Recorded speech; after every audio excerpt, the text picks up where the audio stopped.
আমি প্রতিদিনের আমল সমূহ জানতে চাই, প্রতিদিন বার হিসাবে আলাদা কোনো আমল আছে কিনা।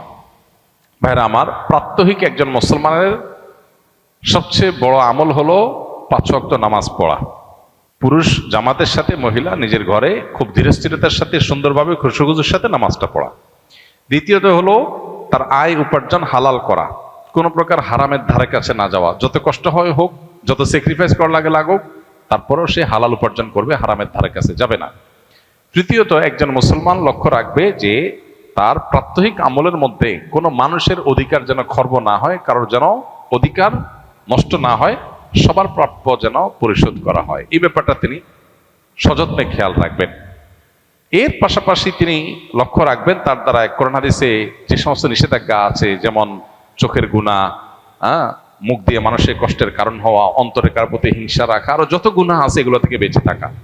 এরপরে হলো নফল আমল। আমাদের দেশে সাধারণত মানুষ মনে করে নফল আমলটা সবচেয়ে গুরুত্বপূর্ণ। এই জন্য আমল বলতে মানুষ মনে করে যে ভাই সারাদিন সকালে কি আমল করব, দুপুরে কি আমল করব, সন্ধ্যায় কি আমল করব, কোন জিকির, কোন দোয়া পড়বো, কোনটা কতবার পড়বো, এগুলো নিয়ে আমাদের কৌতূহলের শেষ নেই। এটা ভালো, কিন্তু এর চাইতে হাজার গুণ বেশি গুরুত্বপূর্ণ হলো আমার দ্বারা কোনো গুনাহ হচ্ছে কিনা, কোনো অন্যায় হচ্ছে কিনা। আপনি কোনো কোরআন হাদিসের আলোকে কোনো ভায়োলেশন যদি না করেন, গুনাহ থেকে বাঁচেন, তাহলে আপনার নফল আমল, জিকির, তসবিহ এগুলো যদি কমও থাকে, আখিরাতে নাজাত পেয়ে যাবেন।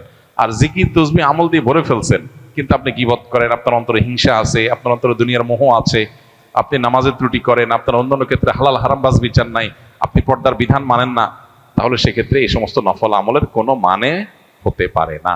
এই জন্য দৈনন্দিন আমল বলতে আমরা এই মৌলিক বিষয়গুলো, 5 ওয়াক্ত নামাজ ঠিকঠাক মতো পড়া, হালাল হারাম উপার্জনের ক্ষেত্রে 100% মেনটেন করার চেষ্টা করা, এবং তার পাশাপাশি অন্য যে সমস্ত বান্দার হক আছে, মানুষের অধিকার আছে, আচরণগত সব বিষয়ে মানুষের অধিকারগুলো ঠিকঠাক দেওয়া, কারোর অধিকার নষ্ট না করা, আর জেনারেলি আল্লাহর সকল গুনাহ থেকে, সকল নিষিদ্ধ বিষয় থেকে বেঁচে থাকার চেষ্টা করা।